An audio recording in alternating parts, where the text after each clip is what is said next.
അബി നിർമ്മലിനോട് പറയാണ്, എങ്ങനെയെങ്കിലും ഇന്ന് രാത്രി നീ ഞങ്ങളെ പുറത്തേക്ക് എത്തിക്കണം, അങ്ങനെയായിരിക്കണം നിന്റെ സംസാരം, അങ്ങനെയുള്ള പുറത്തേക്ക് വന്നു കഴിയുമ്പോഴേക്കും നീ അവളെ ഹഗ് ചെയ്യുകയും ഉമ്മ ഒക്കെ ചെയ്യണം, അതെല്ലാം വീട്ടിൽ ഷൂട്ട് ചെയ്യും, കാരണം വീടിന്റെ മുക്കിലും മൂലയിലും CCTV ഉണ്ട്, എല്ലാത്തിലും അത് പതിയണം, അങ്ങനെ അവളെ എത്രയും പെട്ടെന്ന് അവിടുന്ന് അടിച്ചിറക്കണം എന്ന് പറയാണ്. നിർമ്മലി ചോദിക്കുന്നുണ്ട്, ഇതും കഴിഞ്ഞാൽ ജീവിതകാലം മൊത്തം ഞാൻ കുടുക്കിൽപ്പെടുവോ? അങ്ങനെ ഞാൻ കുടുക്കിൽപ്പെട്ട സത്യമായിട്ട് നിങ്ങളുടെ പേര് പറയും. അപ്പോഴേക്കും അബി പറയാണ്, ദയവ് ചെയ്ത് നീ എന്റെ പേര് മാത്രം പറയരുത്, നിനക്ക് ജീവിതകാലം മുഴുവൻ ജീവിക്കാനുള്ള ഒരു അവസരമാണിത്, നിനക്ക് ജോലിയോ എന്ത് വേണമെങ്കിലും തരാം, ഞാൻ ദുബായിലൊക്കെ ഞങ്ങളുടെ ബ്രാഞ്ചസ് ഉണ്ട്, അതിലൊക്കെ നിനക്ക് ജോലി തരാം എന്ന് പറയുമ്പോഴേക്കും അതൊന്നും വേണ്ട, അതിനെക്കുറിച്ചൊക്കെ നമുക്ക് പിന്നീട് ആലോചിക്കാം, ഇനി ഈ കാര്യം എന്തായാലും കഴിയട്ടെ, പോലീസ് വരാൻ നിങ്ങൾ ശ്രദ്ധിച്ചാൽ മതി എന്ന് പറയുന്നുണ്ട്. അവൾ പോലീസിൽ നിന്ന് വിളിക്കാൻ പോകുന്നില്ല, നാളെ അവരുടെ പൊട്ടിത്തെ നടക്കാൻ പോവാ, അങ്ങനെ എന്നേക്കുമായിട്ട് ആ ശല്യത്തിനെ എന്റെ ജീവിതത്തിൽ നിന്ന് പറിച്ചു കളയും എന്ന് പറയുന്നുണ്ട്. പിന്നെ റൂം ക്ലീൻ ചെയ്തുകൊണ്ടിരിക്കുമ്പോഴേക്കും അങ്ങോട്ടേക്ക് ആദർശ് വരുന്നുണ്ട്. വന്നിട്ട് ചോദിക്കാണ്, നീ എന്താ അവിടെ വെച്ച് എന്നെ കണ്ടില്ലെന്ന് അടിച്ചെന്ന് ചോദിക്കുമ്പോൾ എവിടെ വെച്ചെന്ന് ചോദിക്കാണ്. അല്ല, ആ ജ്യൂസ് കുടിക്കാൻ വേണ്ടി നിങ്ങൾ ഷോപ്പിൽ കയറിയില്ല, നീ നവ്യം കൂടിയിട്ട് അവിടെ ഞാൻ ഉണ്ടായിട്ട് നിങ്ങൾ മൈൻഡ് ചെയ്തില്ലോ എന്ന് പറയുമ്പോൾ അതിന് ആദർശേട്ടനോട് ഇല്ലായിരുന്നല്ലോ എന്ന് ചോദിക്കാണ്. ആ സിക്കുകാരനെ കണ്ടായിരുന്നു ചോദിക്കുമ്പോൾ ആ സിക്കുകാരനെ കണ്ടിരുന്നു, അയാളുടെ ഒരു നോട്ടവും പെമ്പിള്ളാരെ കണ്ടിട്ടില്ലാത്ത പോലെ നോട്ടമായിരുന്നൊക്കെ പറയുമ്പോൾ അത് ഞാനായിരുന്നു എന്ന് പറയുന്നുണ്ട്. ആണോ? ആദർശേട്ടൻ ഇതിന് ആവേശത്തിൽ അവിടെ വന്നേ, ഓ ഞങ്ങളെ ഫോളോ ചെയ്ത് വന്നാണല്ലേ എന്ന് പറയുന്നുണ്ട്. ആദർശേട്ടൻ അങ്ങനെയാണെങ്കിൽ എന്നോടൊരു വാക്ക് പറഞ്ഞാൽ പോരായിരുന്നോ? അല്ലാതെ അങ്ങനെ വേഷം മാറേണ്ട കാര്യം ഉണ്ടായിരുന്നോ? സത്യമാണെന്ന് അറിയാൻ വേണ്ടിയിട്ടില്ലെന്ന് ചോദിക്കുമ്പോൾ അതെ, എനിക്ക് അവനെ കാണണം, കണ്ട് ബോധ്യപ്പെടണം, സത്യമായ കാര്യമാണെന്നുണ്ടെങ്കിൽ ഞാൻ കൂടെ നിൽക്കും നിങ്ങളുടെ, അതിനുവേണ്ടി തന്നെ ഞാൻ വന്നത്, നിന്നെ ചേച്ചിനെ എനിക്ക് വിശ്വാസമില്ല എന്ന് പറയുന്നുണ്ട്. അപ്പോഴേക്കും നയനെ ചോദിക്കുകയാണ്, എന്നിട്ട് ഇപ്പൊ വിശ്വാസമായോ? ആ മാനേജറുടെ കയ്യിൽ നിന്ന് എങ്ങനെ രക്ഷപ്പെട്ടു ചോദിക്കുകയാണ്. അവസാനം ഞാനോടുള്ള കല്യാണ ഫോട്ടോ എന്റെ ഫോണിൽ കാണിച്ചതിന് ശേഷം അയാളുടെയും തടി വരാൻ പറഞ്ഞത്, ഞാൻ തൊപ്പിയും താടിയൊക്കെ അഴിക്കേണ്ടി വന്നെന്ന് പറയുന്നുണ്ട്. മര്യാദയ്ക്ക് എന്റെ കൂടെ അങ്ങ് വന്നാ പോരായിരുന്നു, എന്തിനാ കൂടുതൽ ആൾ കളിക്കാൻ പോയെ എന്ന് ചോദിച്ച് കളിയാക്കുന്നുണ്ട് നയന. എന്നിട്ട് നയന പറയാണ്, ഇനിയിപ്പോ ആരൊക്കെ എതിർത്താലില്ലേലും ഞാൻ അവനെ കണ്ടുപിടിക്കും, അവനെ കണ്ടുപിടിച്ച് അവന്റെ നല്ല കണ്ടം ഞാൻ പൊട്ടിക്കും എന്ന് പറയുന്നുണ്ട്.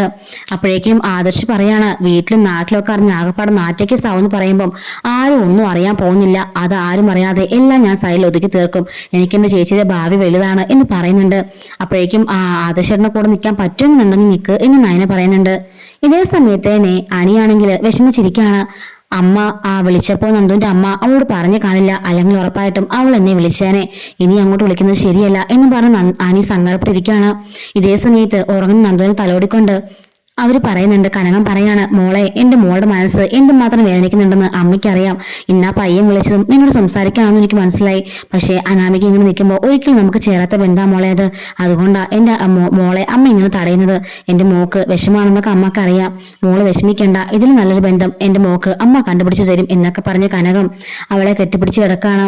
അങ്ങനെ ആദർശ് ഉറങ്ങിയെന്ന് നോക്കിയിട്ട് ആദർശ് ഉറങ്ങിയ തക്ക നോക്കി നയന പതിയെ മുറിയിൽ നിന്നും എഴുന്നേറ്റ് പോകുന്നുണ്ട്. അങ്ങനെ മുറിയിൽ നിന്നും നേരെ പോയിട്ട് ഇങ്ങനെ തപ്പാണ് നവ്യയുടെ മുറിയിലേക്ക് പോവാണ് കേട്ടോ. അപ്പോഴേക്കും പെട്ടെന്ന് നവ്യ പുറകെ നിന്നിട്ട് നയനെ പിടിക്കുന്നുണ്ട്. ഞെട്ടിപ്പോയല്ലോ ചേച്ചി, ഞാൻ ചേച്ചിയുടെ മുറിയിലേക്ക് വരുമായിരുന്നു എന്ന് നയന പറയാണ്. നവ്യ പറയുന്നുണ്ട്, അബി നല്ല ഉറക്കമാ, ആദർശേട്ടൻ ഉറങ്ങിയെന്ന് ചോദിക്കുമ്പോൾ ആദർശേട്ടൻ നല്ല ഉറക്കാ, ഉറങ്ങിക്കഴിഞ്ഞപ്പോഴാണ് ഞാൻ വന്നെന്ന് പറയുന്നു. നമ്മുടെ കൂടെ ആരുമില്ലാതെ എങ്ങനെയാണ് നയനെ താഴേക്ക് പോകുന്നത്? ഇപ്പോഴങ്ങനെ നമ്മൾ താഴേക്ക് ഇറങ്ങിപ്പോയിട്ട് എന്തെങ്കിലും പ്രശ്നങ്ങൾ എന്ത് ചെയ്യും, അവൻ ഉപദ്രവിച്ചാൽ എന്ത് ചെയ്യും എന്നൊക്കെ ചോദിക്കുന്നുണ്ട്. ചേച്ചി പേടിച്ചെന്നിട്ടൊന്നും ഒരു കാര്യമില്ല, നമ്മുടെ കാര്യം നോക്കാൻ നമ്മൾ തന്നെ വേണം. ആദർശേട്ടൻ നീ പറഞ്ഞപ്പോൾ എന്താ പറഞ്ഞേ?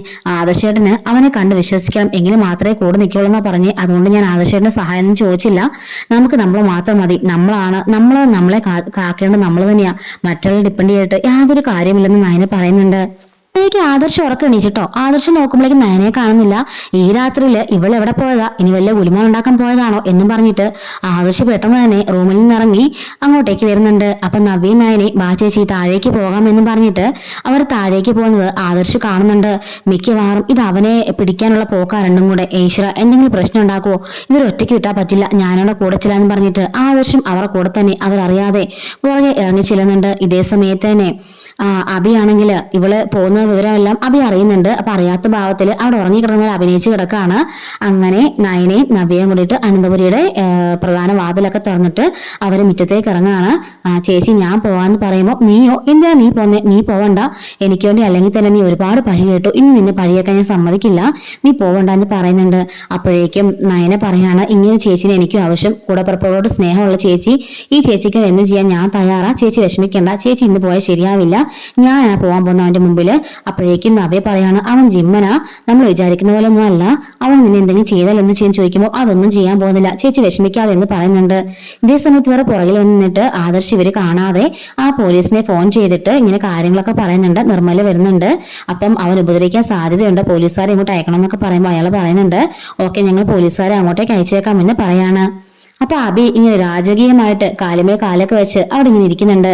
എന്നിട്ട് അവർക്കാണ് പോയിട്ടുണ്ട് അവള്, ഇന്നത്തോടുള്ള അവിടെ അവസാന എല്ലാ CCTVയിലും അവളുടെ ചിത്രങ്ങൾ പതിയണം. അവന്റെ കള്ളക്കാമുകനെ രാത്രി അവളെ കണ്ട് ഉമ്മ വെക്കുന്ന വീഡിയോസ് ഈ വീട്ടിലുള്ള എല്ലാവരും കാണണം. അങ്ങനെ അവളെ ഈ വീട്ടിൽ തന്നെ പറഞ്ഞേക്കണം എന്നൊക്കെ മനസ്സിൽ കരുതാണ്. എന്നിട്ട് നിർമ്മലിനെ മെസ്സേജ് അയക്കുന്നുണ്ട്, നീ പറ്റിയാൽ എങ്ങനെയുള്ള അവളെ ഹഗ് ചെയ്ത് കിസ് ചെയ്തോണം, ആ വീഡിയോസ് ഒക്കെ നന്നായിട്ട് CCTVയിൽ പതിയും വേണം എന്ന് പറയുന്നുണ്ട്. അങ്ങനെ ഇവൻ പറയുന്നത് കേട്ടിട്ട് നിർമ്മൽ ഓർക്കാണ്, എന്തൊരു കെട്ടിയാൻ ഇവൻ സ്വന്തം ഭാര്യനെ ഉമ്മ വെക്കാനും കെട്ടിപ്പിടിക്കാനും പറഞ്ഞു. പിന്നെ അവളുടെ ഭാഗത്തും തെറ്റുണ്ടല്ലോ, അവള് ചതിച്ചിട്ടില്ലേ അവന്റെ ജീവിതത്തിലേക്ക് കയറി ചെന്ന് എന്ന് നിർമ്മൽ സ്വയമേ പറയുന്നുണ്ട്.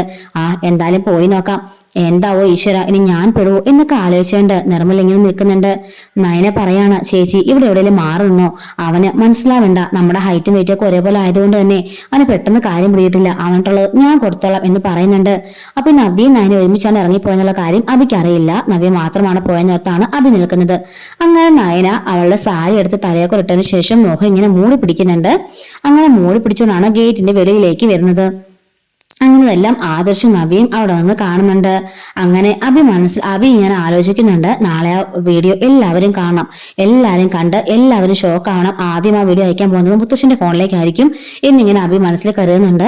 അങ്ങനെ എന്തെങ്കിലും സംഭവിച്ചാലും എനിക്ക് കുഴപ്പമൊന്നുമില്ല, കാരണം എന്റെ സ്വന്തം മുത്തശ്ശനൊന്നല്ലല്ലോ, അനിയുടെയും ആദർശന്റെ മുത്തശ്ശനല്ലേ, അതുകൊണ്ട് അയാൾക്ക് എന്തെങ്കിലും സംഭവിച്ചാലും എനിക്ക് വിഷമമൊന്നുമില്ല എന്ന് അബി ഇങ്ങനെ അവളെ പറഞ്ഞുകൊണ്ട് നിൽക്കുകയാണ്. ഇതേ സമയത്ത് തന്നെ നയന മോഹമൊക്കെ മൂടിയിട്ട് വെളിയിലേക്ക് ഇങ്ങനെ ഇറങ്ങി നിൽക്കുന്നുണ്ട്.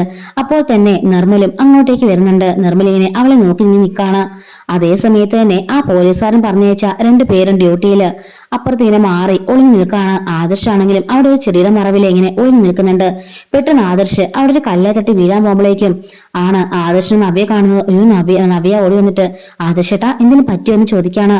ഇല്ല ഒന്നും പറ്റിയില്ല എന്ന് പറയുമ്പോൾ ആദർശൻ എന്താ ഇവിടെയും ചോദിക്കുമ്പോൾ ഞാൻ നിങ്ങളെ ഫോളോ ചെയ്ത് വന്നതാണ് എന്ന് ആദർശ് പറയുന്നുണ്ട്. അപ്പോഴേക്കും പെട്ടെന്ന് ആദർശിനെയും നവ്യനെയും അബി കാണുകയാണ്. ഈശ്വര, അപ്പൊ ആ ഇറങ്ങിപ്പോയത് ആരാ? നവ്യ ഇവിടെ ആണെങ്കിൽ പിന്നെ ആ ഇറങ്ങിപ്പോയത് ആരായിരിക്കും എന്നിങ്ങനെ അബി ആലോചിക്കുന്നു. അപ്പൊ അബിക്ക് മനസ്സിലാകുന്നുണ്ട്, മിക്കവാറും ഇത് എന്തൊക്കെയോ ഉള്ള പ്ലാനിങ്ങിലാണ്. നയനയായിരിക്കും ഇറങ്ങിപ്പോയത്, ആദർശം ഉണ്ടെങ്കിൽ എല്ലാം കൊളവാകാൻ പോവാ എന്നിങ്ങനെ അബി അവിടെ നിന്ന് എത്തി നോക്കിക്കൊണ്ട് നിൽക്കുന്നുണ്ട്. ഇതേ സമയത്ത് തന്നെ നിർമ്മല നയന അടുത്തേക്ക് ഇറങ്ങി ഇങ്ങനെ നടന്നു വരുന്നുണ്ട്. നയന ഇങ്ങനെ അവനെ ഇങ്ങനെ വെയിറ്റ് ചെയ്ത് നിൽക്കുകയാണ്. അപ്പൊ നയനയ്ക്ക് അറിയില്ല തന്റെ പിന്നിൽ ഇങ്ങനെ ആദർശും അബിയും ഉണ്ടെന്നുള്ള കാര്യം. അപ്പം ആദർശും അബിയും അറിയുന്നില്ല അബി ഇങ്ങനെ അവിടെ ഒളിഞ്ഞു നോക്കിക്കൊണ്ട് നിൽക്കുകയാണെന്ന്. അപ്പൊ അബിക്ക് അറിയില്ല പോലീസുകാർ വന്നിങ്ങനെ നിൽപ്പുണ്ടെന്നുള്ള കാര്യം. അങ്ങനെ എല്ലാവരും ഇങ്ങനെ ആ ഒരു മൊമെന്റിനെ നോക്കി നിൽക്കുകയാണ്. അങ്ങനെ നിർമ്മല ഒരുമാതിരി നോട്ടമൊക്കെ നോക്കിക്കൊണ്ട് നയന അടുത്തേക്ക് ഇങ്ങനെ കയറി ഇങ്ങനെ നടന്നു വരുന്നുണ്ട്. ബൈക്കിനാണ് അവൻ വന്നിട്ടുള്ളത് കേട്ടോ. അപ്പൊ പോലീസുകാർ ഇങ്ങനെ റെഡിയായിട്ട് നിൽക്കുകയാണ് എന്നെ പിടിക്കാൻ വേണ്ടിയിട്ട്. അപ്പൊ ഇതിന്റെ ബാക്കി എന്തായിരിക്കും എന്നുള്ളത് നമ്മൾ അടുത്ത വീഡിയോയിൽ അപ്ലോഡ് ചെയ്യുന്നതായിരിക്കും. മിസ്സാതിരിക്കാൻ ചാനൽ സബ്സ്ക്രൈബ് ചെയ്ത് സപ്പോർട്ട് ചെയ്യണേ. Thanks for watching.